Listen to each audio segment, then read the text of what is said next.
अब देखो सब खत्म हो गया, खाली अब मेरे 9 प्रिंसिपल्स बचे। एक बार आइए 9 प्रिंसिपल पर। भाइयों और बहनों, 9 principal very important.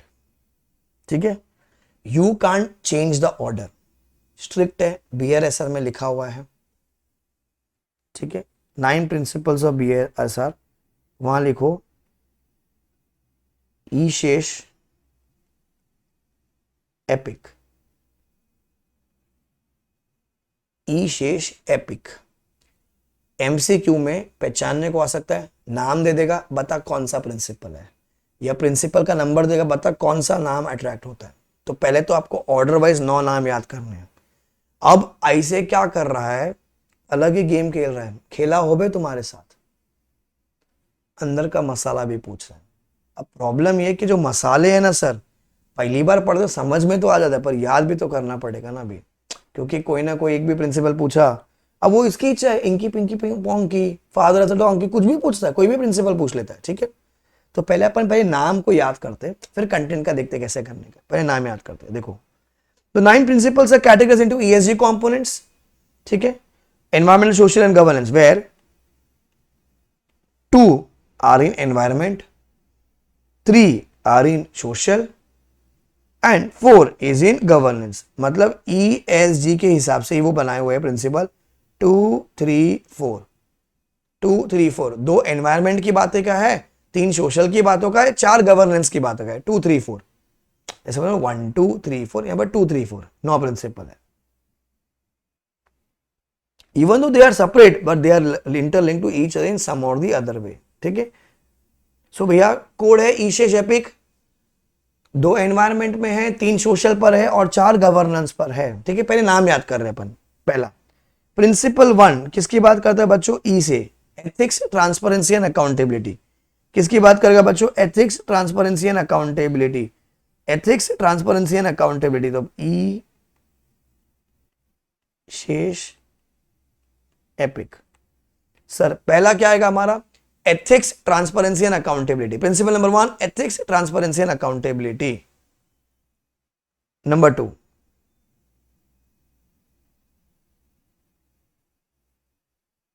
Safe and sustainable, इसको करो ना गुड्स है, एक्चुअली मिस्टेक है, गुड्स,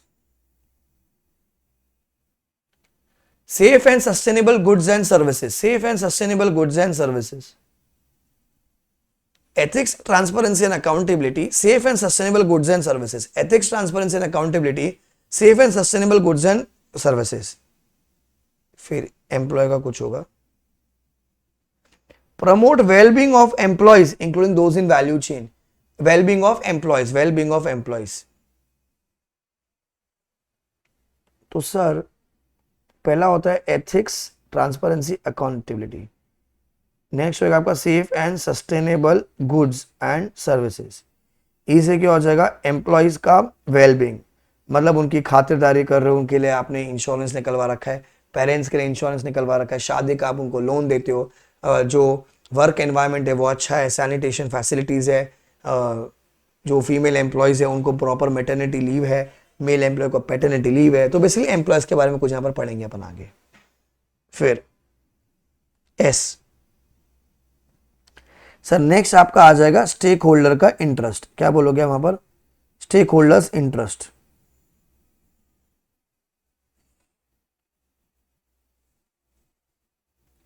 एच से आएगा ह्यूमन का कुछ, तो human rights.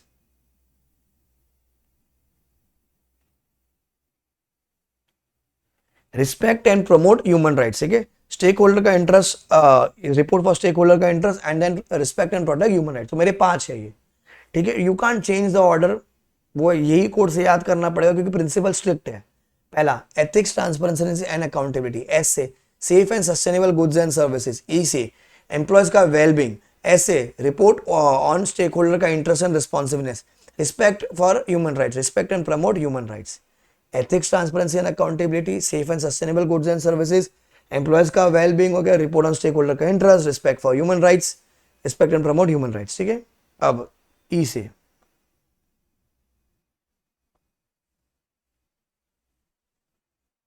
It says protection and restoration of the environment. तो कुछ एनवायरमेंट की बातें कहां लिखी है sir? Protect and restoration of environment, P से। Influence on public policy, influence on public and regulatory policy, influence on public and regulatory policy, influence on public and regulatory policy। Environmental की बात है, influence on public and regulatory policy. एक आएगा I से inclusive growth, I, I is your inclusive growth and development, inclusive growth and development. और C से आपका हो जाएगा कंज्यूमर का, provide value to consumer, provide value to consumers.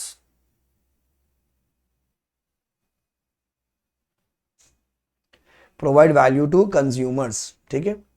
तो ऐसा मेरे 9 प्रिंसिपल्स हैं। तो ये जो कीवर्ड्स है ये याद रखने पड़ेंगे। रीजन भी आपको एमसीक्यू में दिखेगा, 2 मार्क का एमसीक्यू आएगा भैया, रिस्क ले नहीं सकते अपन, क्योंकि नया चीजें पूछेगा ही पूछेगा इसी है, ठीक है। और हर तीनों टाइम में पूछा है इंस्टीट्यूट ने एमसीक्यू में भी। देखो ई से क्या होगा? Ethics, transparency and accountability, safe and sustainable goods and services, employee का वेलबींग हो गया, एस से स्टेक होल्डर का इंटरेस्ट, एच से ह्यूमन राइट्स हो गया, ई से एनवायरमेंट की बातें, पी से price no public and regulatory policy, I से इंक्लूसिव ग्रोथ, सी से कंज्यूमर, सी से क्या हो जाएगा आपका? कंज्यूमर। ई शेष एपिक, ई शेष एपिक 9 प्रिंसिपल है, ठीक है, बिना देखे करते। ई से ethics, transparency and accountability, S से sustainable goods and services, E S, E से एम्प्लॉयज का वेलबींग, एस से स्टेक होल्डर का इंटरेस्ट एंड रिस्पॉन्स है, तो प्रिंसिपल नंबर 4 है वो। 5 ह्यूमन राइट्स है, respect and promote human rights, epic. E से एनवायरमेंट की बात है, पी से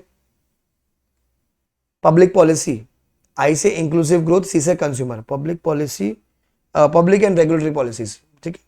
तो पब्लिक एंड रेगुलेटरी पॉलिसी आएगा आपका पी वाले में, that is principle number 7, I is inclusive growth, C is consumers, ठीक है। इसका अंदर का मसाला पेंडिंग है, वो मैं आपको अभी 5 मिनट का ब्रेक दे रहा हूं, उसके बाद करवाऊंगा। पर आपको 9 प्रिंसिपल समझे, आपके 9 प्रिंसिपल, ठीक है। मतलब ये बैकग्राउंड है, अंदर का मसाला पेंडिंग है बेबी, ठीक है। ई शेष एपिक। Before we go on for the break, hold on, रुको रुको रुको 2 मिनट रुको, 2 मिनट रुको।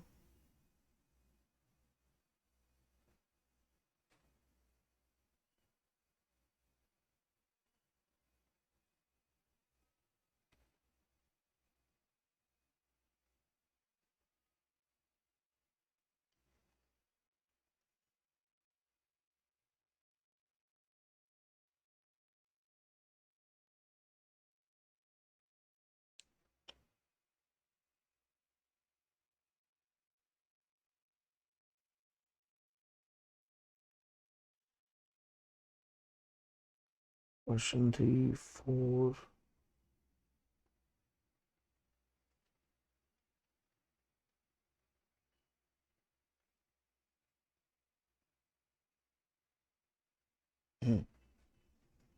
अभी ये क्वेश्चन पढ़ना है अपने को एक बार, ठीक है। आपको बताना है कौन सा प्रिंसिपल अट्रैक्ट, मैंने पढ़ाया नहीं है प्रिंसिपल आपको, मैंने हेडिंग पढ़ाई है, बताइए ई शेष एपिक, ठीक है। ऐसा क्वेश्चन आता है, ठीक है। So this was question number 5B। देखो, gas limited is in the business of renewable energy including fuel cell, electrolyser, battery energy storage system, wishes to contribute to clean energy ecosystem and national green hydrogen mission. Gas is among the top 1000 listed entities and have to mandatorily provide business reporting, sustainability reporting, that is BRSR reporting on ESG का parameters as per the in accordance with the principles of national guidelines on responsible business conduct। मतलब पूरी story आ रहा है, वो बोल रहा है कि मेरे को 9 प्रिंसिपल में आपको रिपोर्ट करने का, ठीक है। अब आगे देखो क्या है। One of the principal states that this can work only with the close participation and collaboration among the entities, authorities, civil association contributing to one another for a better livelihood and assistant to marginalized community। तो ये line जो है ना, ये कोई principal में लिखी हुई है, तो ऊपर का स्टोरी है, ये हिंट है। क्या पूछ रहा है? Elucidate the essence of core elements associated with the above principle. मतलब आपको क्या करना है, पहले तो प्रिंसिपल का नाम पहचाना है, नंबर पहचाना है, उसका 1 मार्क, और उसकी जो थ्योरी है वो 4 मार्क की, 5 मार्क का आंसर है। तो ऐसा क्वेश्चन आएगा। आप सोचो 9 प्रिंसिपल मैंने आपको पढ़ाए, ई शेष एपिक। पहला था ethics, transparency and accountability, S was goods and services, फिर ई से एक और होता था employ wellbeing, E S stakeholder का रिस्पॉन्सिबिलिटीज, ह्यूमन राइट्स, फिर ई से एक और था एनवायरमेंटल, पब्लिक पॉलिसी का कुछ था, इंक्लूसिव ग्रोथ था, एंड सी से कंज्यूमर था। अब आप मेरे को बताओ 9 में से कौन सा प्रिंसिपल अट्रैक्ट हो रहा है? अंदर का मसला मैंने पढ़ाया नहीं, आपको पेंडिंग है वो भी, but by the name, with the name can you identify which principle is getting attracted? कि सर सबका भलाई होना चाहिए, एंटिटी का, अथॉरिटी का, सिविल एसोसिएशन का, for a better livelihood and assistance to marginalise the communities, मतलब पूरी कम्युनिटी का फायदा होना चाहिए। क्लास वालों नंबर बताओ उंगलियां दिखा के।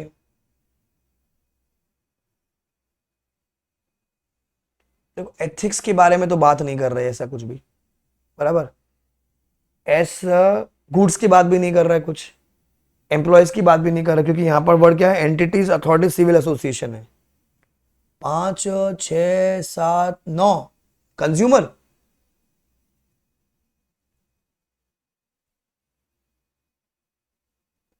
नहीं दिख रहा भाई। 5 6 7, 5, हाँ 5 दिखा, उसके बाद 6 7 8 8 8 8 8 ओके 8 8, एक मार्क तो मिला। Principle 8, inclusive growth and equitable development. वाह वाह वाह वाह वाह वाह, ये क्या हो गया इसको, हीरो को? तो ऐसा ये लाइन है, ठीक है। फिर उसके जो कोर एलिमेंट्स है वो 4 मार्क का आंसर है, वो अपने को याद करना पड़ेगा। ऐसा प्रिंसिपल आएगा, ठीक है। अभी एक और कराता हूं।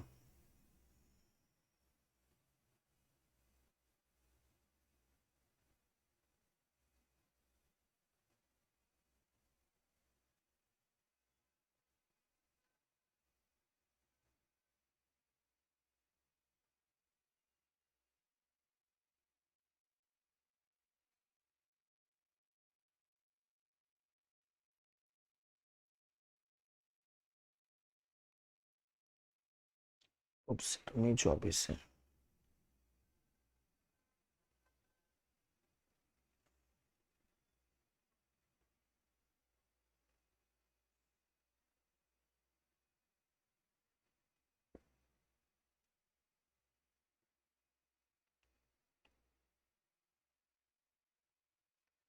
अभी देखते ये तुम लोग को आता है क्या नहीं, एमसीक्यू है 2 मार्क का, ठीक है।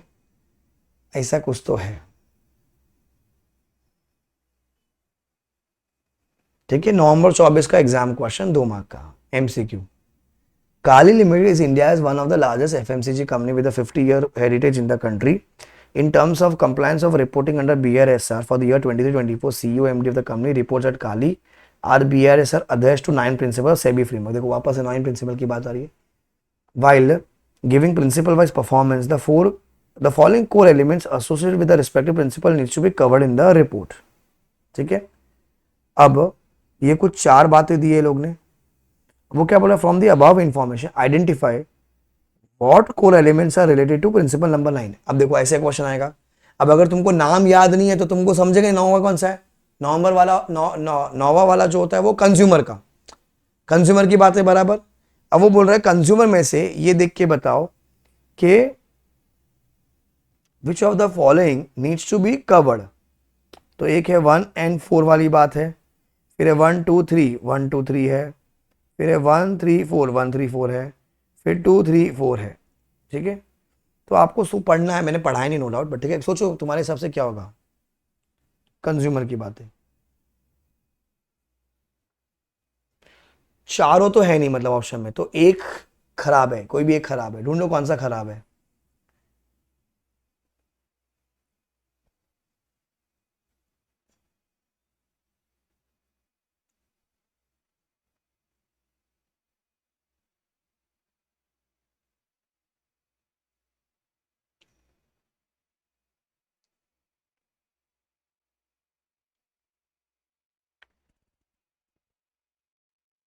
Option 4, 2 3 4, option D.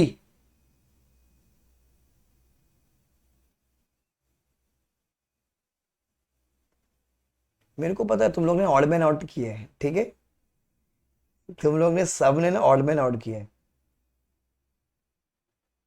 Question number 2 का आंसर देखते क्या है, मेरे को भी नहीं पता। सेकंड का आंसर, सेकंड का answer parrots parrot parrots. Parrot parrot parrot हो गया, 2 का इज बी।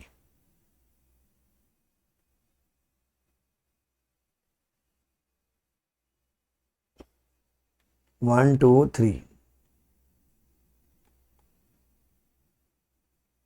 ये नहीं है। The entities are responsible to educate and make awareness aware the consumers and clients about their rights. एक सेकेंड, ई एस ई, एक second, awareness वाली जो बात है ना,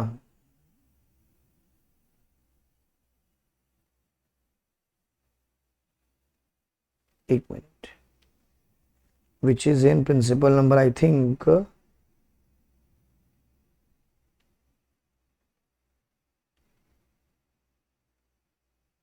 फर्स्ट में है शायद,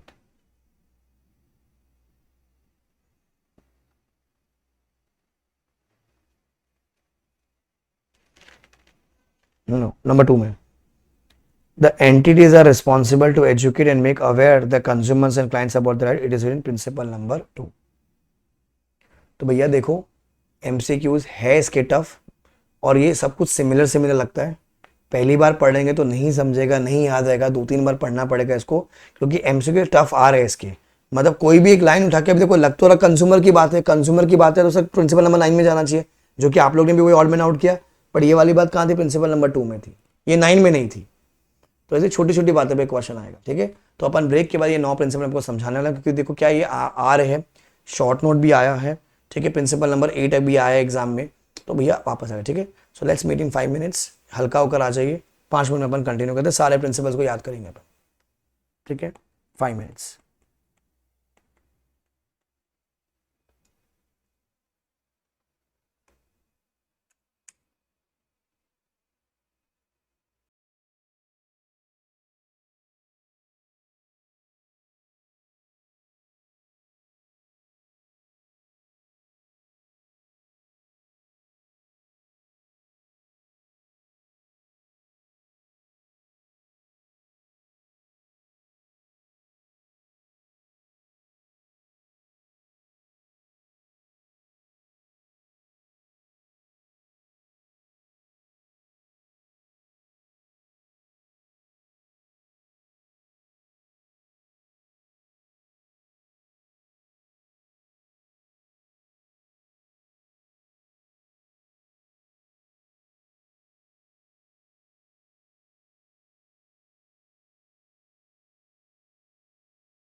चलो रे आ जाओ, let's start.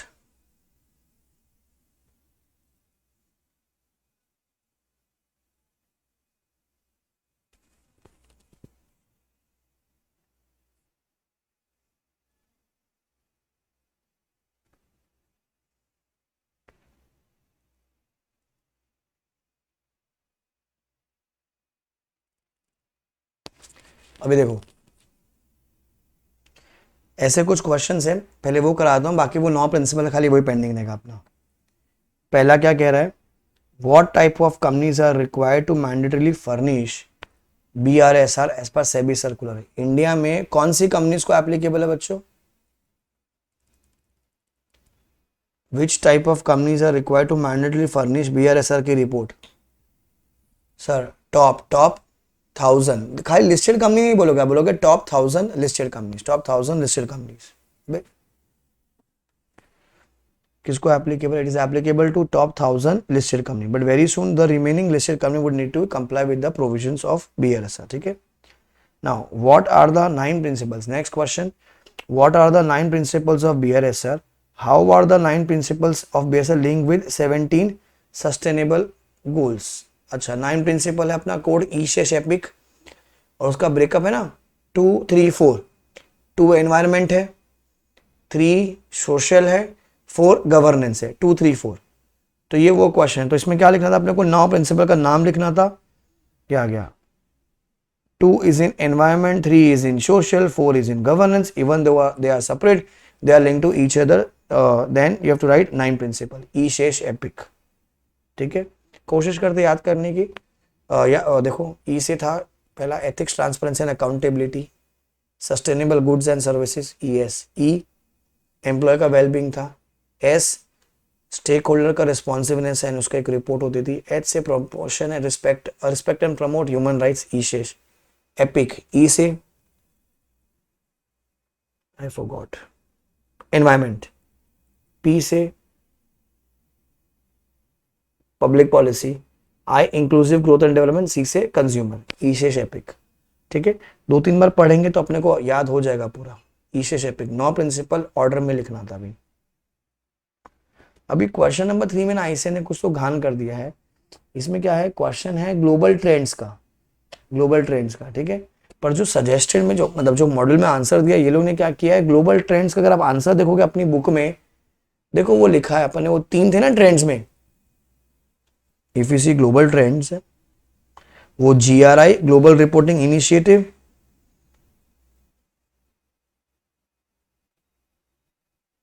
Carbon disclosure project और इंटीग्रेटेड इंटरनेशनल रिपोर्टिंग फ्रेमवर्क, बराबर ये था ना ग्लोबल ट्रेंड्स का। तो पर जो आंसर में दिया है ना वो लोग ने, वो दिया global scenarios in various countries.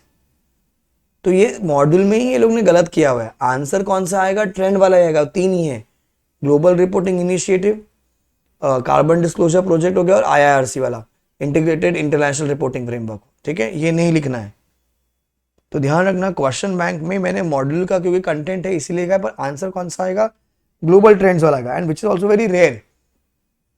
अभी 9 प्रिंसिपल्स है, रिपोर्टिंग वाला कॉन्सेप्ट है, कुछ है ना पूछने के लिए, तो ट्रेंड्स वाला शायद ना भी पूछे। तो अगर आता है तो ट्रेंड्स वाला आंसर लिखोगे। ठीक है,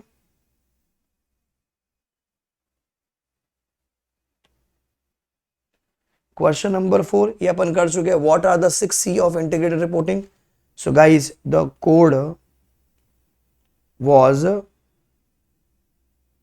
Miss Finn, manufactured capital, social capital, financial capital, I was intellectual capital, N was natural capital, H human capital. तो heading was very important and then आपके उसके explanation 6 C's of integrated reporting। ठीक है,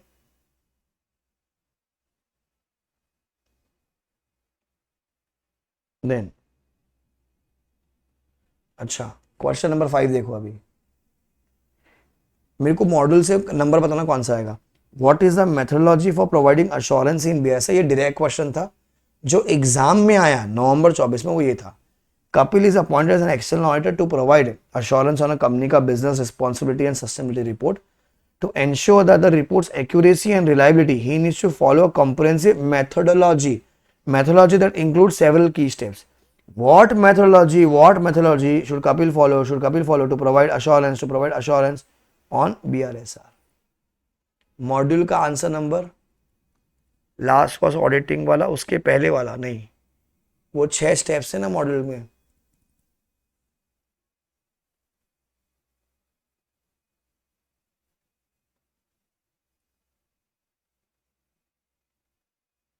that is basically ये 7.13, ये 6 steps आपको लिखने थे। पूरा जो सीडी बनाए ना अपन, ये पूरा सीडी। तो घुमा फिरा के पूछा, पर क्या पूछा, मेथोडोलॉजी पूछा। तो ये चैप्टर में क्या डायरेक्ट क्वेश्चन है, पर क्या आपको कंटेंट है, मतलब थोड़ा सा टेक्निकल है, क्योंकि अपने को अपन प्रैक्टिकल ऐसे लिंक नहीं कर पाते इसको, ठीक है। 7.13 मॉडल, ठीक है, पेज 5.519। फिर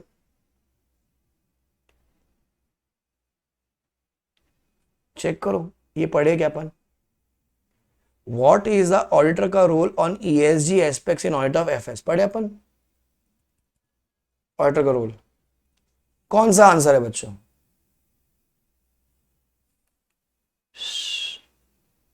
एकदम लास्ट आंसर जो 7 पॉइंट मार्क करवाया था ना आपको ऑडिटर वाला, रोल ऑफ ऑडिटर, ये वो है role of auditor.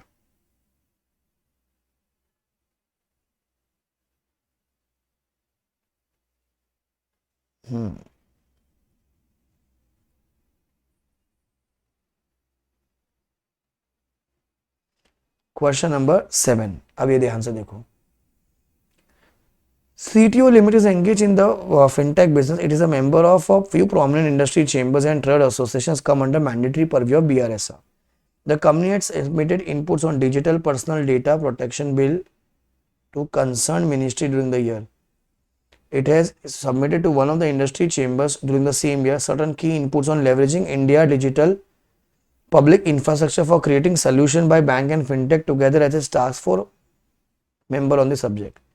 Considering the above, discuss how the above information would likely be disclosed by the company in principle-wise performance disclosure, whether above information would require to be disclosed mandatorily. तो ऐसे लोगों को submit किया, basically principal की बात कर रहे हैं। अब सोचो कौन सा प्रिंसिपल है,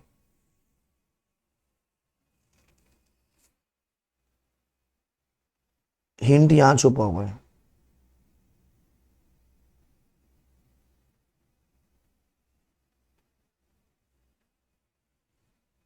इसमें हिंट है, ऊपर स्टोरी नीचे स्टोरी है। मेरे को प्रिंसिपल नंबर चाहिए,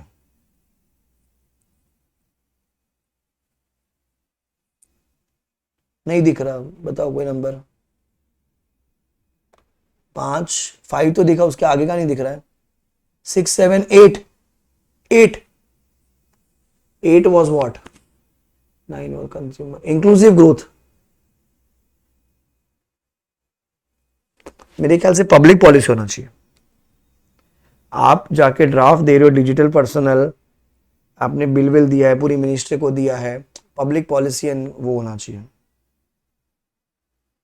प्रिंसिपल नंबर 7।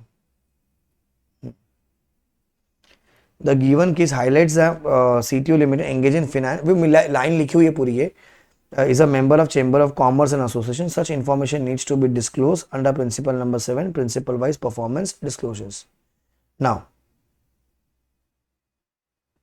principle 7 की theory लिखी है लोग ने पूरी, ये पढ़ेंगे अपन पूरा। The information under each principle is to be disclosed under essential indicator, that is mandatory, and leadership indicators. Information relating to membership of chamber is in the nature of essential indicator and requires mandatory disclosures. Then information relating to inputs, वो कहाँ पर जाएगा sir, this are the nature of leadership indicator, मतलब optional disclosures. तो ये पूरी theory वहाँ पर मिलेगी आपको, ये जो लाइन लिखी है ना लोगों ने कॉपी की, ये मिली है। तो ये भी एग्जाम में आया था, क्वेश्चन नंबर 7।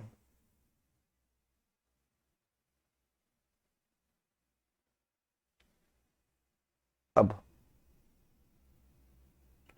क्वेश्चन नंबर 8 देखो। SEBI has made BRSR mandatory for certain listed company, मतलब टॉप 1000 को। It is an evolutionary step in ESG reporting. Discuss the nature of ESG reporting. तो ESG reporting पे आपको थ्योरी लिखनी है।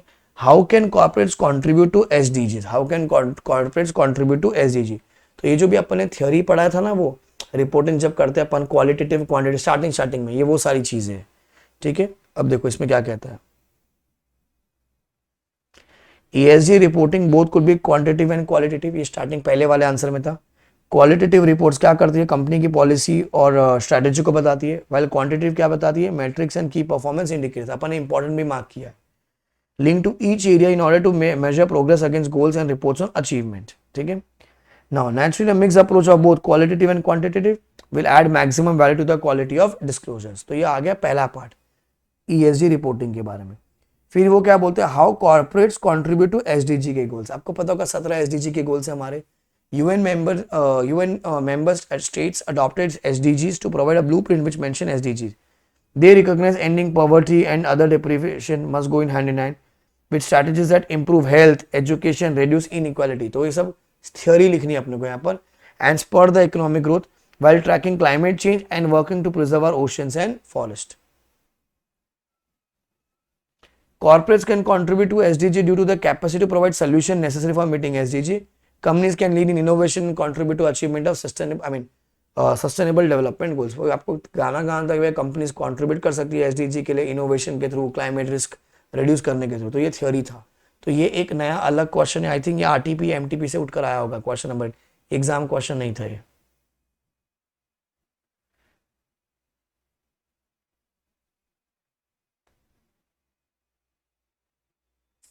Question number 9, SU Limited is among the top 1,000 entities with the introduction of new reporting requirements of SEBI on ESG parameters called the BRSR. It requires the company to make disclosures on their performance against the various principles. ठीक है, one of the principles emphasizes that the business decision in organization should be open to disclosures and accessible to relevant interested parties. Explain that principle. जो business decision है वो सबको बताना चाहिए, ये कोई प्रिंसिपल में लिखा है। अब लक्का लगा 9 प्रिंसिपल थे अपने, कोड ये है ईशेष एपिक। कौन सा प्रिंसिपल आना चाहिए, मैंने प्रिंसिपल पढ़ाया नहीं है, थोड़ा सा दिमाग लगाओ आपको दिखेगा। I need the principle number.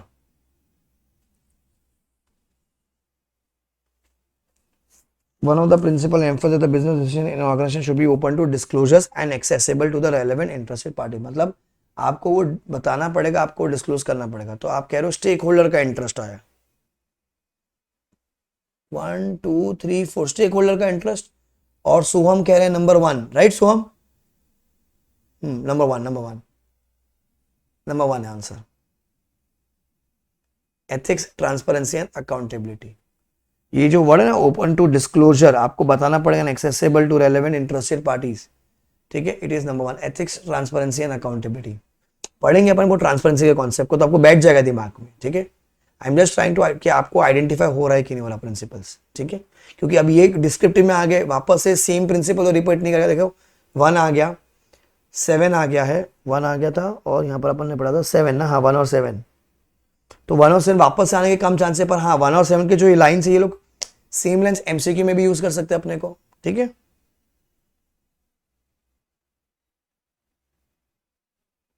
Question number 10, ये तो बहुत इजी है।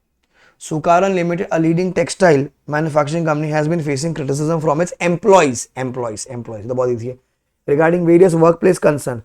Some employees have raised issues about the delayed salary payments, while others have reported excessive working hours that affect their work-life balance. Additionally, few workers have complained about inadequate safety measures in the factory, leading to frequent minor accidents. Which principle deals with? Third. Principle number 3, ठीक है। Employ का wellbeing, everybody. Principle number 3, employ का wellbeing, ठीक है, right है।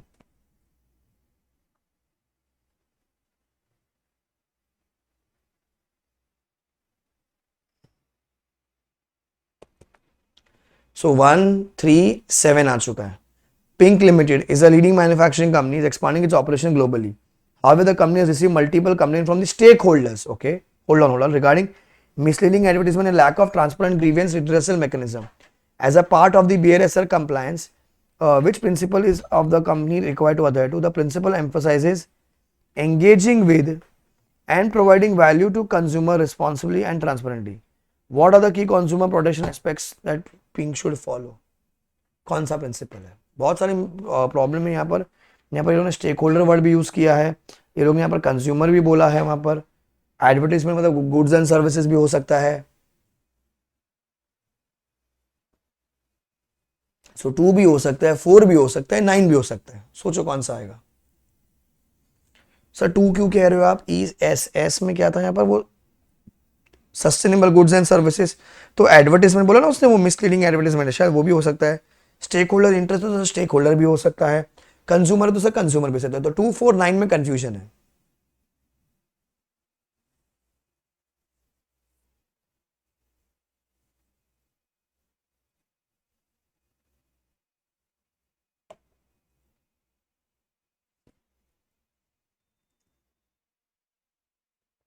बोलो।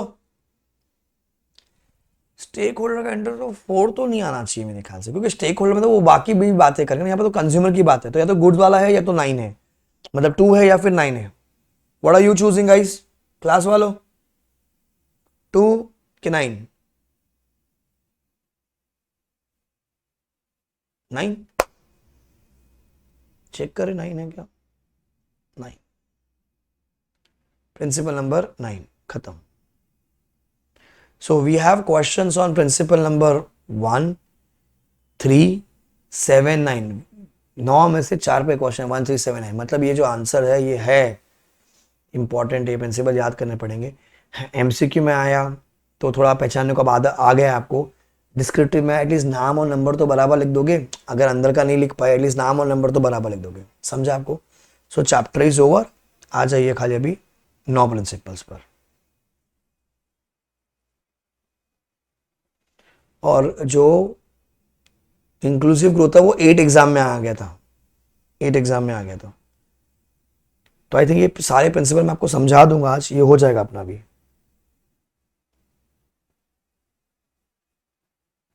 देखो before we proceed एक बार फटाफट अपन रिकॉल कर लेते हैं, तुम वहां पर बोलो मैं यहां बोलता हूं, ठीक है? Sir the code is my ईशेष एपिक, ठीक है सर। ई से आएगा ethics, transparency and accountability, safe sustainable goods and services, employee का wellbeing including those in value chain, फिर स्टेक होल्डर का रिस्पॉन्सिवनेस, स्टेक होल्डर का ग्रोथ, एच से protection and respect for human rights, E से हो जाएगा sir protection for environment, P से कुछ पॉलिसीज एंड कस्टम्स वो पढ़ना पेंडिंग है हमारा अच्छे से, आई से इंक्लूसिव ग्रोथ एंड डेवलपमेंट है ई पी आई सी, सी से आएगा आपका कंज्यूमर, कंज्यूमर ठीक है, प्रोवाइड वैल्यू टू कंज्यूमर, ई शेष एपिक। एक एक उठाते अपन, पहला है एथिक्स, ट्रांसपेरेंसी एंड अकाउंटेबिलिटी। सी देखो टाइम लगेगा, पर एटलीस्ट अगर स्ट्रक्चर समझ में आ गया ना तो you can easily right in your own words, क्योंकि देखो 1 या 2 मार्क नाम और नंबर, मतलब नाम लिखने का और नंबर लिखने का तो मिलेगा ही मिलेगा अपने को, फिर अंदर का मसाला अलग है। The first principle emphasise the business decision in organisation should be, इसको अंडरलाइन कर दीजिए, ये हिंट है, open to disclosures and accessible to the relevant interested parties.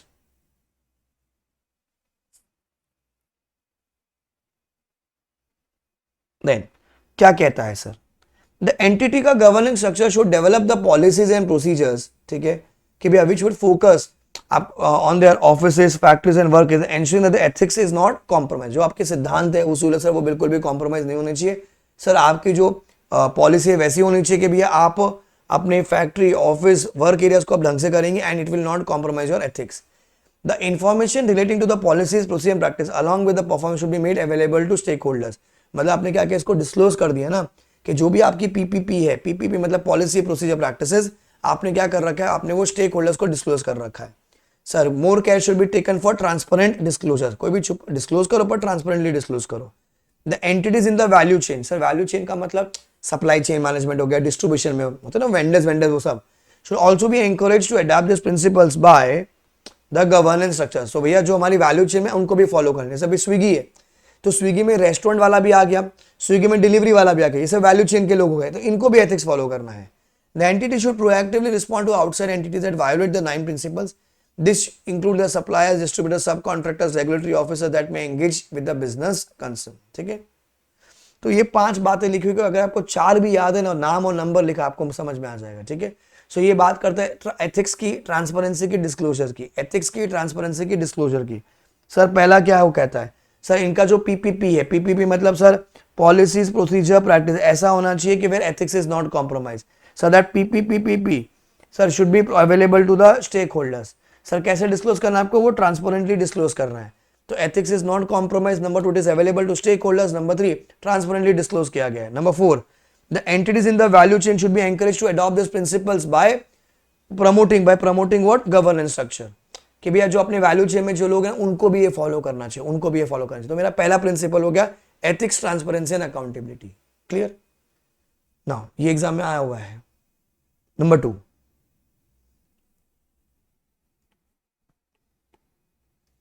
Safe and sustainable goods and services, safe and sustainable goods and services, ठीक है।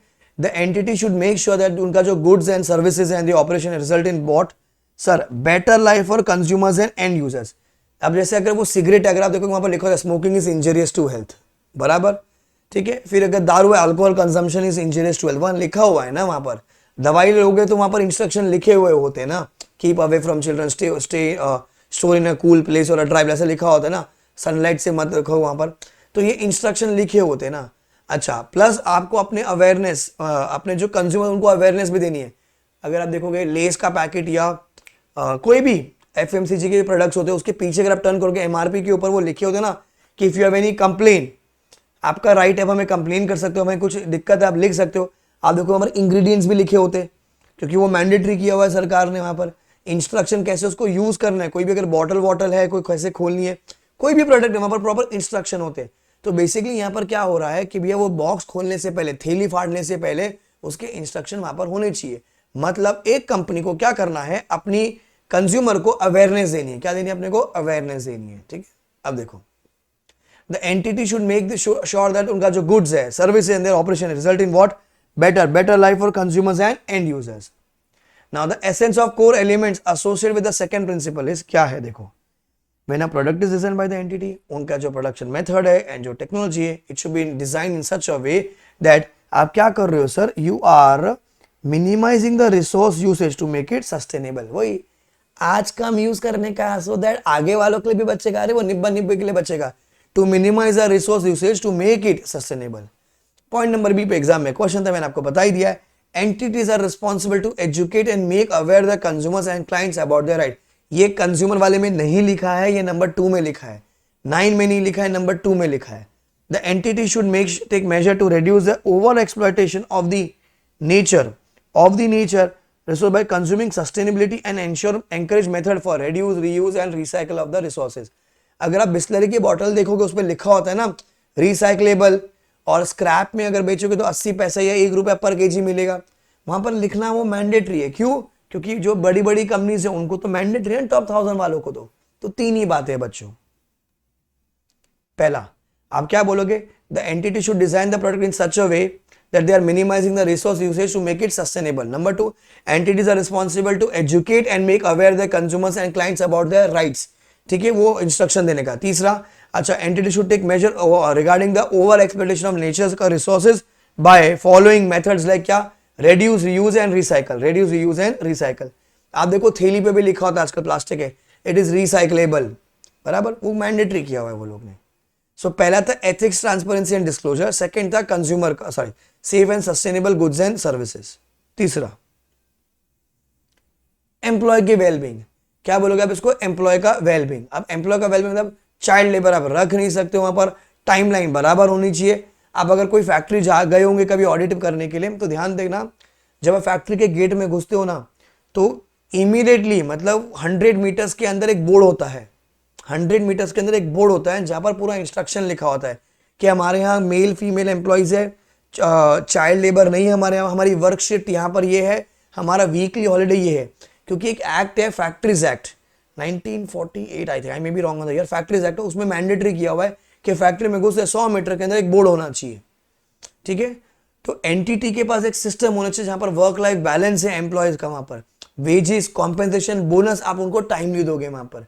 अच्छा, अब बड़ी बड़ी फैक्ट्रीज में क्या, जैसे जब 24 घंटे जो फैक्ट्रीज चलती है, जैसे जहां पर ग्लास बनता है उसको हम फर्नेस कहते हैं, तो वहां पर 3 शिफ्ट में काम होता है, 8-8-8।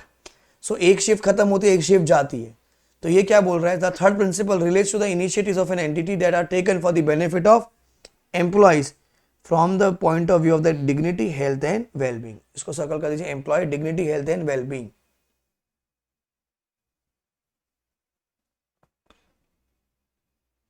अब इसमें 9 बातें हैं, 9।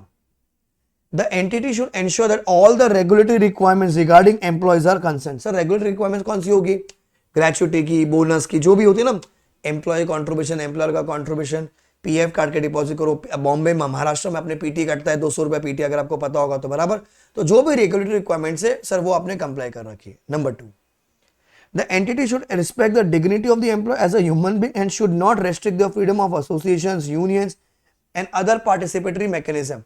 So the entity should respect the dignity of the employee as a human. अरे वो भी तो इंसान है, बराबर, उनका भी फ्रीडम ऑफ एसोसिएशन है। यूनियन जैसे फैक्ट्रीज में बनती है, यूनियन अलाउड है बनाने के लिए वहां पर। Then third, the entity should prevent all kinds of child labour, bonded labour and any other forms of involuntary labour. मैं किसी से जबरन काम नहीं करवा सकता हूँ। वैसे अगर आपने वो KGF मूवी देखी है तो वहां पर जो लोग काम कर रहे थे तो वहां पर क्या है, वो बॉन्डेड लेबर है ना, मतलब जैसा मालिक बोलेगा भाई सर, ऐसा नहीं है सर, आज की डेट में ऐसा नहीं है एटलीस्ट, ठीक है। हाँ मे भी कुछ अगर एरियाज होंगे, जैसे अगर बिहार टाइप्स अगर नक्सलाइट का कोई एरिया है तो वहां पर शायद होता होगा। अभी KGF मूवी में अगर फिक्शनल है कि वो रियलिटी अपने को नहीं पता, बराबर। चाइल्ड लेबर तो वैसे ही प्रोहिबिटेड है। तो the entity should prevent all kinds of child labour, bonded labour, any kind of involuntary labour. Fourth, they should have a proper system for work life balance of the employees is not compromise. अब देखो कि अगर आप corporate में गए हो, कोई बॉम्बे की कोई कॉर्पोरेट में या दिल्ली की कोई कॉर्पोरेट में, आपको तो वो लोग नहीं गेम वेम बना के रखते, वो लोग गेम सेंटर जैसा टाइप, वो फुटबॉल होता है, TT होता है, आजकल कैरम होता है, चेस होता है। तो ये क्या वर्क लाइफ बैलेंस कि लंच के बाद लोग मस्त खेल सकते हैं, अपना थोड़ा टाइम पास कर सकते हैं वहाँ पर। बड़े बड़े अच्छे कॉर्पोरेट्स में आजकल वो चीज़ें हो गई है। अगर आप कोई भी वो वी वर्क वाले कॉन्सेप्ट में गए हो किसी क्लाइंट से मिलने के लिए, वी वर्क में, तो वी वर्क में कहते हैं वहाँ पर फ्राइडे फंड होते हैं आजकल बहुत ज़्यादा, बड़े बड़े कॉर्पोरेट में फ्राइडे फंड होता ही है। Why? For work life balances. Then the business have to ensure that the timely payment of worker का वेजेस एंड कॉम्पेंसेशन को टाइमली दिया गया है। The payment of the wages has to be as per living wages that can take care of the basic needs and provide economic security to the employees. as आप wages तो देना है, पर ऐसा चिंदी भी देना है भैया उनको, इकोनॉमिक सिक्योरिटी मतलब उनको पैसा कुछ तो कमाए वो लोग कम से कम, so that they can take care of the basic needs, रोटी कपड़ा मकान। Then the entities are responsible to create a workplace and work environment that is safe, hygienic and comfortable for people to work. Proper washroom, अगर मैं factory अगर जाएंगे तो सब proper mail का अलग, फीमेल का अलग वॉशरूम होना चाहिए।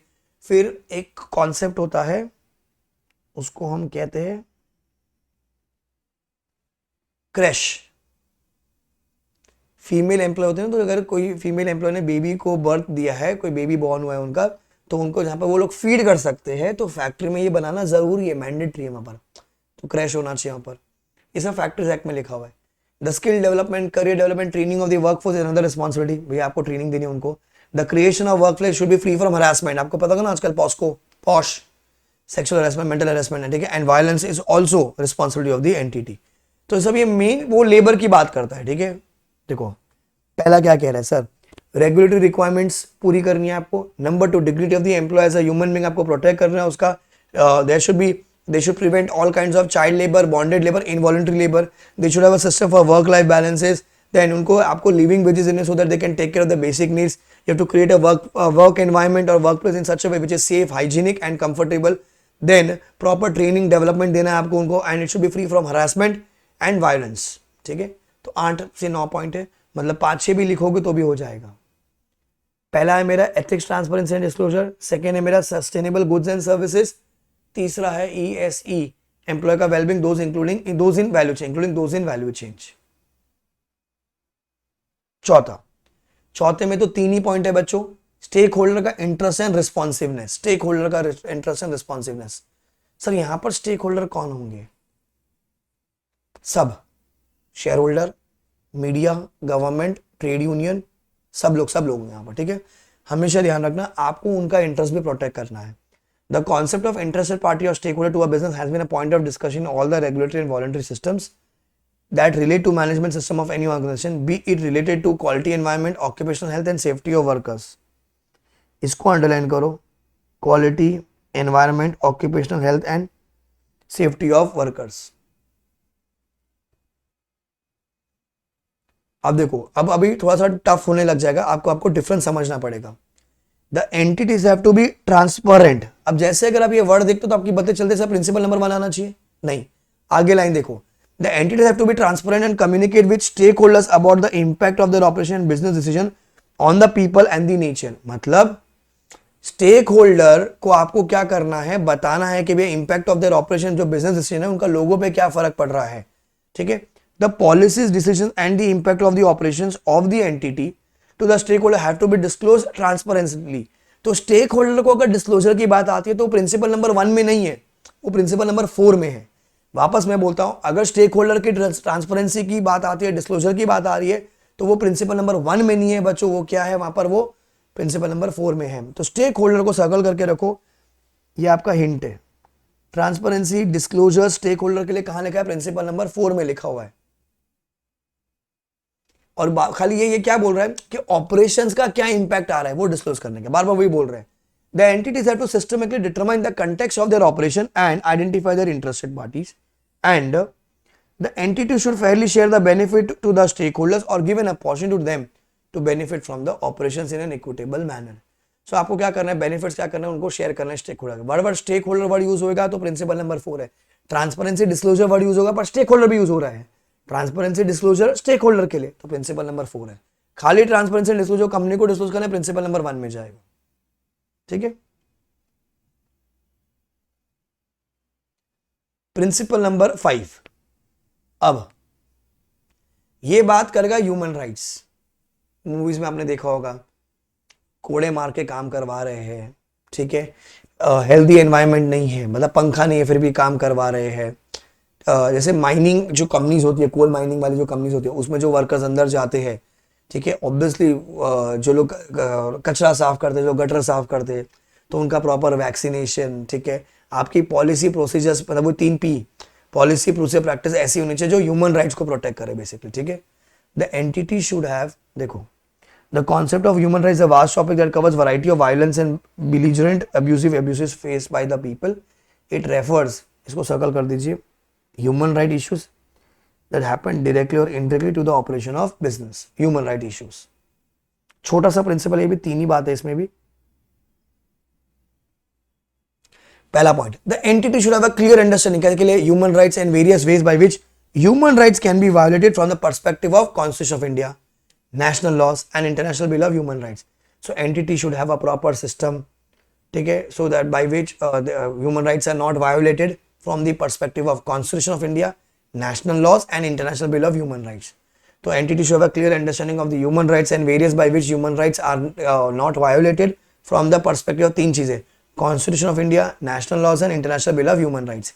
The entity should develop, while developing the management system, should integrate human right element into PPP, वही आ गया, पॉलिसी प्रोसीजर प्रैक्टिसेस। तो सिंपल भाषा में, दे should have a policy procedure practices which will integrate human right element in their system, which will integrate human right element in their system, PPP. Last point, then business should recognize and respect human rights of, underline that, all relevant stakeholders, groups within and beyond the workplace. जैसे अगर आप देखोगे Swiggy वाले भी कहते हैं ना, जैसे अगर वो कभी बारिश में अगर आए तो आप उनको, कभी गर्मी में अगर आए तो पानी वानी पूछ लीजिएगा सर, तो उनको आपने देखा होगा वो लोग रेनकोट, मतलब वो जो जैकेट होते हैं वो पहन के घूमते हैं। नॉर्थ साइड में उनको प्रॉपर जैकेट दिया है विंटर सीजन के लिए। So it's a human right, they are working, भले वो it is not working within the organisation but they are working outside the organisation, they are also are workforce, बराबर। So business should recognise and respect the human rights of all relevant stakeholders and group within and beyond workplace, including that of communities, consumer and vulnerable and marginalised groups. तो ये बात कहाँ लिखी है sir, protection number, I mean principle number 5 में, protection of human rights. So respect and promote human rights. जैसे अगर आपको मैं एक बात बताऊं, I have been to a furnace, glass furnace, तो फर्नेस में क्या होता है, वो भट्टी जलती है तो उसमें ना बहुत हीट जनरेट होता है। It's like minus, no not minus, वो ठंडी में माइनस होगा तो प्लस में 100-200 डिग्री टेम्परेचर होता है, तो बहुत ज्यादा हीट होता है, तो यू कैंट ब्रीद ऑल्सो। सो आपको यहाँ तक कि वो लोग ग्लव्स देते हैं, लेदर का या कोई तो एक अलग सा मटेरियल होता है उसका आपको एक ड्रेस देते हैं, चश्मा देते हैं, हेलमेट देते हैं आपको, क्योंकि जब आप ग्लास फर्नेस में जाओगे तो वहां से आपको बहुत ज्यादा हीट निकल रही होती है। सो जो लोग वहां पर अंदर जाके काम कर रहे होते हैं, सो उनकी बॉडी को कूल डाउन करने के लिए हमेशा वहां पर एक डॉक्टर होता है, तो जो उनको वैक्सीनेशन देता है, मेडिसिन देता है, ठीक है, जिससे उनकी बॉडी का टेम्परेचर गिरे नहीं, इंक्रीज ना हो। तो ये सब बहुत कॉमन है, भले they are working but again human rights का वायोलेशन नहीं करना है। 5 प्रिंसिपल से बच्चों, एथिक्स, ट्रांसपेरेंसी एंड डिस्क्लोजर की बात है ई में। नंबर 2 में सस्टेनेबल गुड्स, ठीक है, कंज्यूमर के राइट्स को अवेयर करने वाली बात गुड्स में लिखी हुई है, ई एस। ई एम्प्लॉय का wellbeing including those value chain में, जहां पर उनको आप वेजेस वेजेस बराबर दे रहे हो, हेल्दी एनवायरमेंट दे रहे हो, उनको वो काम करेंगे, छुट्टी वुट्टी बराबर दे रहे हो, बॉन्डेड लेबर नहीं है, चाइल्ड लेबर नहीं है, वो सब बात है ई में, थर्ड प्रिंसिपल में, E S E S. I forgot she. Stakeholder का interest and responsibility, disclosure, transparency की बातें अगर आती है तो वो नंबर 4 में आएगा। पांचवा ह्यूमन राइट्स की बातें। ह्यूमन राइट्स में बच्चों 3 बातें हैं। पहला, they should have a clear understanding of the human rights and the ways by which human rights can be violated as per Constitution of India, national laws and policies, and International Bill of Human Rights. Number 2, when developing PPP, they should when developing management system, they should include the human rights element into their PPP. Then business should recognize and respect human rights of all relevant stakeholders. ठीक है, ये 5 principal हो गए। अब 6, 7, 8, 9। 6 में भी 6 points है। Protection and restoration of environment, ठीक है, तो यहां पर आप लिख दीजिए 6 प्रिंसिपल लुक्ड एट एनवायरमेंटल का रिस्पॉन्सिबिलिटी, आपको हिंट मिल जाएगा environment as a basic requirement for economic prosperity and sustainability, circle environment.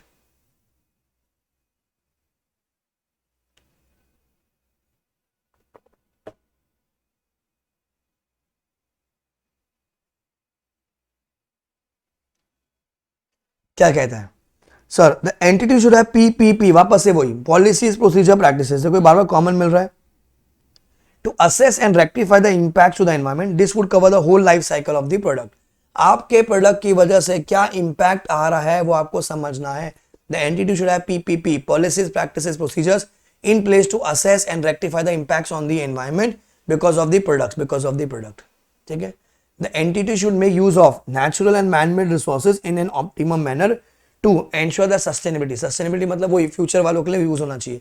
So they should make use of natural and man-made resources in a sustainable manner, so in an optimum manner to ensure their sustainability. Third, they should measure their performance regarding pollution, destruction of forest, waste generation, energy use, land use. So they should measure their performance regarding prevention of pollution, destruction of forest, waste generation, energy use. अगर आप कभी एक factory में जाओगे तो वहां पर एक बोर्ड लगा हुआ होता है, वो जो बार बार घूमता रहता है कि हम लोग कितना पोल्यूशन एमिट कर रहे हैं। जैसे अपन गाड़ी का भी तो पीयूसी करवाते हैं, सेम वे फैक्ट्रीज के लिए भी होता है, कितना वो लोग पोल्यूशन निकाल रहे हैं, ठीक है। The entities have to contribute towards climate change, बस यहां तक। Then the entity should explore comparison of the activities with industry best practices to reduce, recycle and reuse the materials resources.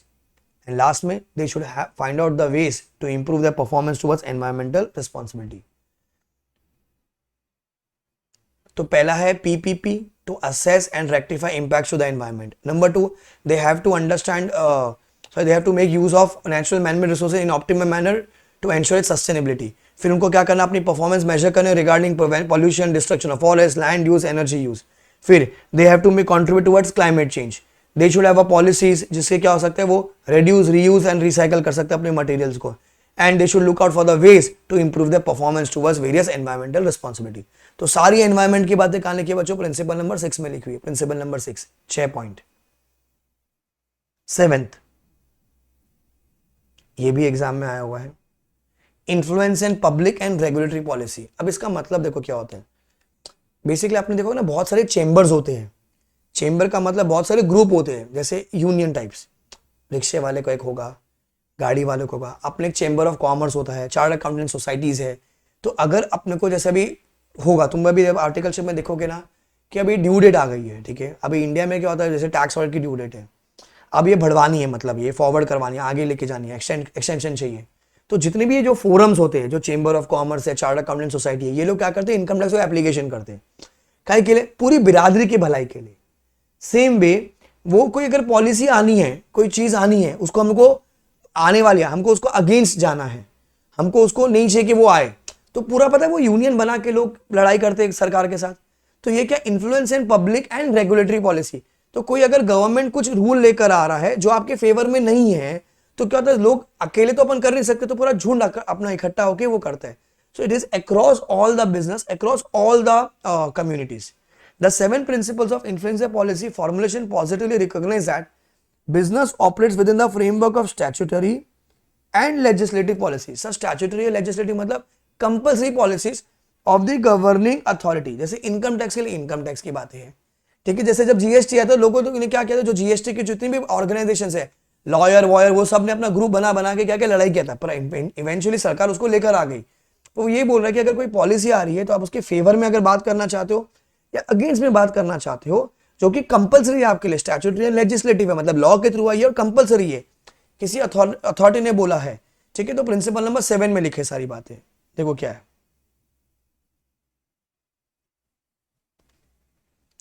The core elements of BRSRs are to have met holistically when the organization go ahead with their contribution to policy formulation, policy advocacy. अब जैसे for example अभी मोदी जी कोई policy लेकर आ रहे हैं, तो अडानी को बुलाया, रिलायंस वालों को बुलाया, टाटा वालों को बुलाया, तो कंपनीज ने क्या किया, कंट्रीब्यूट किया टुवर्ड सम पॉलिसी। अब जैसे कोई इंफ्रा के लिए कोई पॉलिसी आ रही होगी, तो जो बड़ी बड़ी इंफ्रा कंपनी है, आईआरबी इंफ्रा हो गई, आपकी जेपी ग्रुप हो गया, ठीक है, रिलायंस इंफ्रास्ट्रक्चर भी हो गया, एलएनटी वालों को बुला लिया, तो उनसे कुछ इनपुट्स ले लिए। अब इमेजिन करो कोई डिजिटल के लिए पॉलिसी लानी है, एआई के लिए कोई पॉलिसी लानी है, ठीक है, तो जो एआई की जो कंपनीज है उनको बुला लिया। डिफेंस की कोई पॉलिसी आनी है तो डिफेंस की जो कंपनी, पारस डिफेंस की कंपनी हो गई, मजगांव डॉक वाली जो कंपनी हो गई, उनको बुला लिया। सो इनसे क्या होता है, वो कॉन्ट्रीब्यूशन हो जाता है। So it says the organisation go ahead with the contribution to the policy formulation, policy advocacy, मतलब आप एडवाइस दे रहे हो वहां पर। द कलेक्टिव एसोसिएशंस लाइक कौन कौन से, सर ट्रेड ग्रुप्स हो गया, इंडस्ट्री चेंबर जो मैंने आपको बताया, have to be utilised when moving ahead with the policy advocacy and formulation. तो आप ट्रेड ग्रुप्स और उनको भी लेके चलोगे। अभी जैसे आपने देखा होगा ओला उबर बैन हो जाए, गोवा में नहीं है, गोवा में ओला उबर नहीं है, पूरे इंडिया में ओला उबर है। अब गोवा गवर्नमेंट ने क्या कर रखा है, अपना एक रूल बना रखा है कि ओला उबर मतलब जितने भी वो जो एप्स है, एग्रीगेटर एप्स है, कैब, वो नहीं आएंगे। क्यों नहीं आएंगे सर, वो जो उनकी जो यूनियंस है उन्होंने उनको बोला हुआ है कि एक पॉलिसी आ रखी है ना कि उस पर्टिकुलर स्टेट में वो चीजें नहीं आएगी। तो जब भी कोई पॉलिसी आती है तो जो ट्रेड ग्रुप्स और इंडस्ट्री चेंबर्स होते हैं उनको साथ में लेके चलना पड़ता है। The role in the policy advocacy by the company should be in such a way that it encourages क्या, fair competition and prevents human right abuses. तो जो भी पॉलिसी आ रही है should encourage fair competition, prevents human right abuses. अभी आपने अगर देखा होगा, I will not comment on that, वो ना मराठी वाला जो हुआ था, अभी कांड हुआ था, वो मराठी वाला, वो किसी बिजनेसमैन को मार दिया था, बराबर। फिर वो पूरा वो जो यूनियन था, वो शॉप वाले होने थे, they went on strike, right. तो पॉलिसी आनी है बनी आनी किसी को नहीं पता, बट क्या वो ट्रेड यूनियन के थ्रू होता है। तो वो क्या है, आपका प्रिंसिपल नंबर 7 है। तो जितने भी ट्रेड यूनियंस होते हैं उनको साथ में लेकर आपको चलना होगा। तो पॉलिसी के बारे में बात आएगा, ट्रेड ग्रुप के बारे में बात आएगी, इंडस्ट्री चेंबर के बारे में बात आएगी, प्रिंसिपल नंबर 7 में लिखा हुआ है, प्रिंसिपल नंबर 7 में, ठीक है। 8 सबकी भलाई, क्या बोलोगे यहाँ पर, सबकी भलाई। ये क्वेश्चन था, देखो, inclusive growth and equitable development का अपन ने पढ़ा था। This can work only with close participation and collaboration among entities, underline that, authorities, civil association, contributing to one for a better livelihood and assisting to marginalized communities, जो छोटी छोटी community उनके लिए सबकी भलाई। Inclusive growth and equitable development, क्या बोलोगे आप इसको, inclusive growth and equitable development, inclusive growth and equitable development.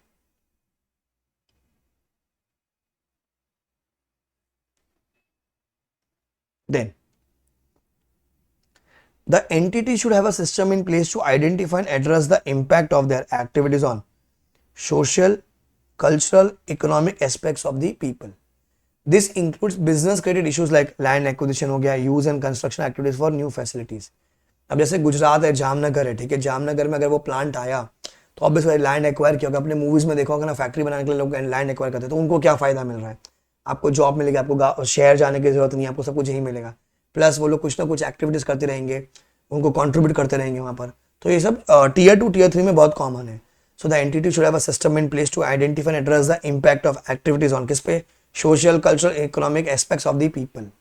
फिर the entity should measure, review and track the adverse impact of their activities on society and environment. जिससे क्या कर सकते हैं वो लोग, उसको मिटिगेट कर सकते हैं, क्या कर सकते हैं, उसको हटा सकते हैं, कम कर सकते हैं आपकी वजह से। जैसे आपको ही पता होगा ना, वो चेरनोबिल वाला प्लांट, भोपाल गैस ट्रेजेडी, अगर आपको पता होगा, सो भोपाल गैस ट्रेजेडी से आज तक उसका इंपैक्ट है लोगों में, बराबर। सो जो भी एडवर्स इंपैक्ट है आपकी सोसाइटी एनवायरनमेंट पर, तो you need to have plans to address them. Third, they should make efforts to bring up क्या, creative products, technologies, business concern that help marginalise communities to help to have wellbeing and better quality of life. जैसे आपने अगर सुना होगा, आप तो बहुत छोटे होंगे, जब रिलायंस फोन में आया था, लाइक टेलीकॉम सेक्टर में, तो आया था 3G CDMA। जैसे आज जो अपन यूज करते हैं वो CDMA फोन नहीं होते, ठीक है। एक और I forgot the name, CDMA phone होता था बेसिकली सिम कार्ड के बिना, मतलब मोबाइल में ही वो नेटवर्क आता था, ठीक है। रिलायंस लेकर आया था इसको। तो रिलायंस ने क्या किया था, 500 रुपए में फोन निकाला था, 500 रुपए में। तो जो मार्जिनलाइज कम्युनिटी से, मतलब जो छोटे मोटे लोग हैं, जैसे रिक्शे वाले, सब्जी वाले, बाई, मेड, वर्कर्स, वॉचमैन, उनके पास भी फोन आ गया था, बिकॉज रिलायंस वो लेकर आया।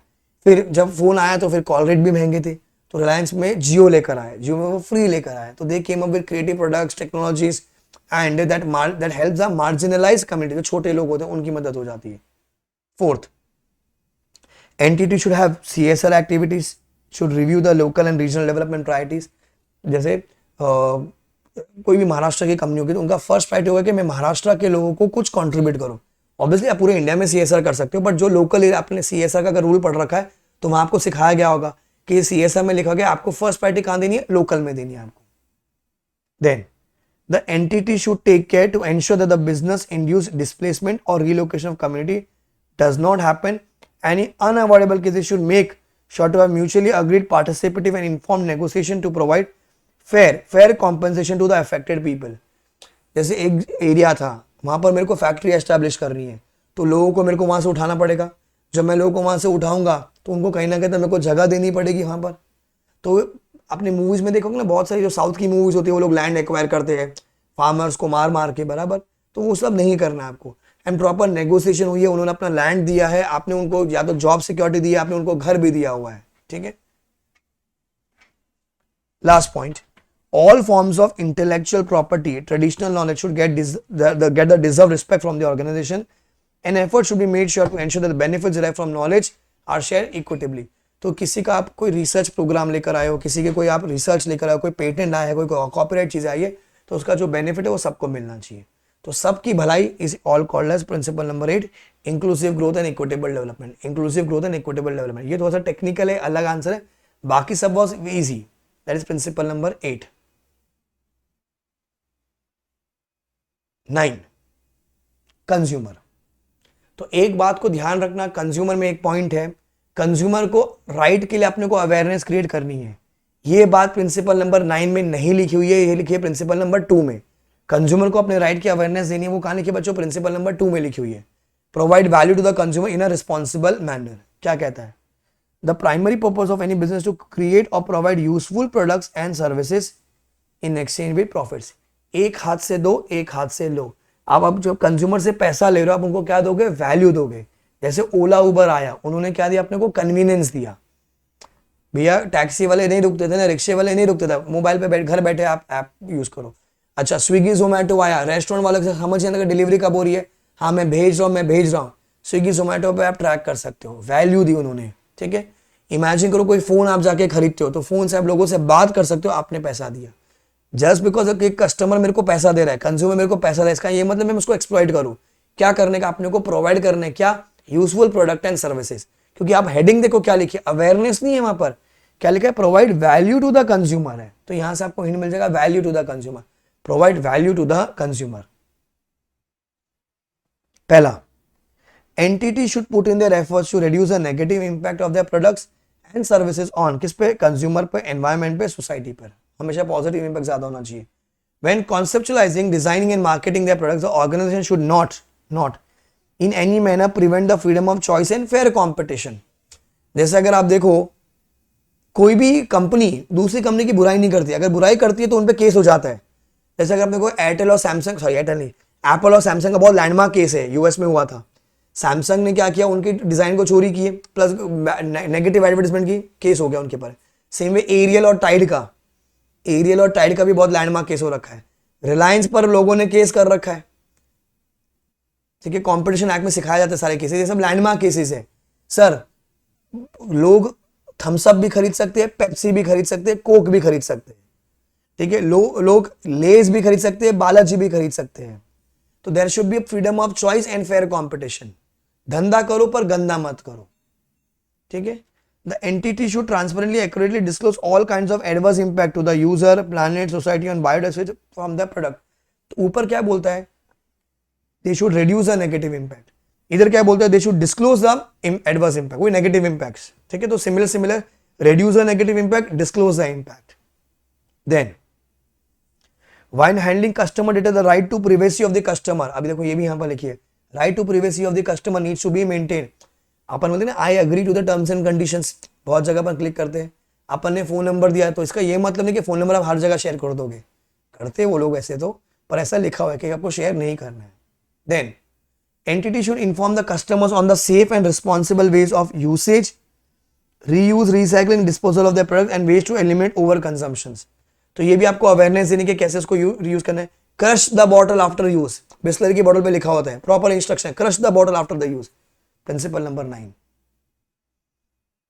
देन एडवर्टीजमेंट, आपने वो देखा होगा, जागो ग्राहक जागो, let the buyer beware, देखा होगा ना आपने, पहले इस्तेमाल करे फिर विश्वास करे। When advertising about the product, the organization should ensure that misleading and confusing information is not exposed to the customer about the products or its usage. आपको misleading information नहीं देनी है। आप देखो ऐसा लिखते हैं बाय 3 गेट 4, ठीक है, फिर ऐसा वहां पर तारा मार देते हैं, वो तारे को नीचे लिखते हैं terms and conditions apply.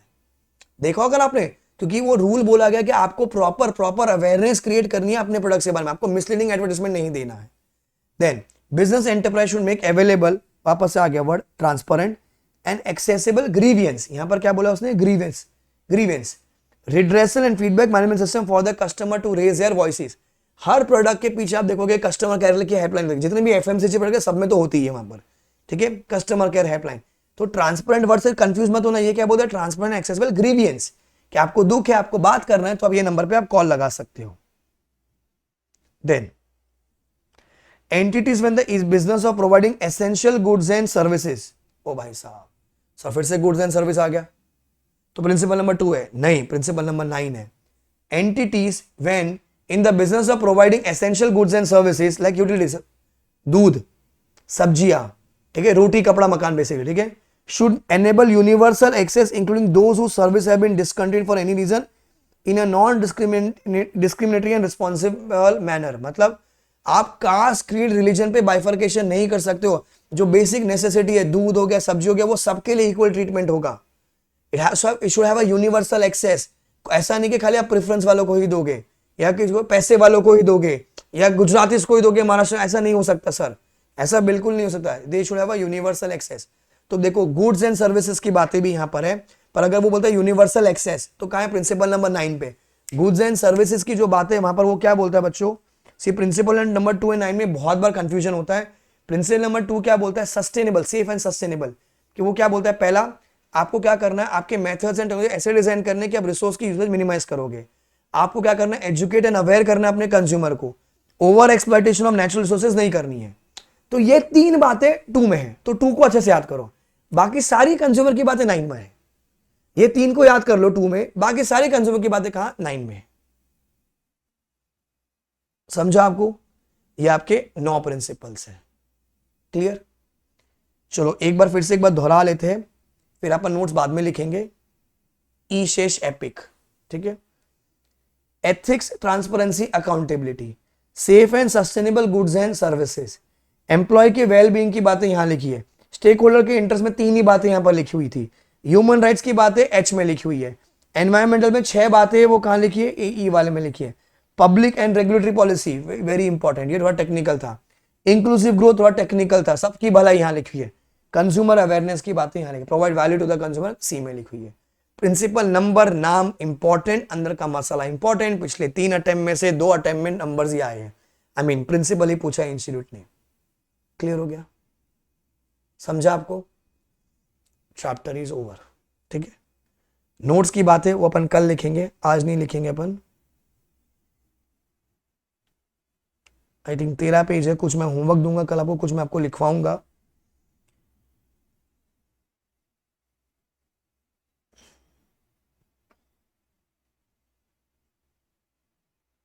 Hmm,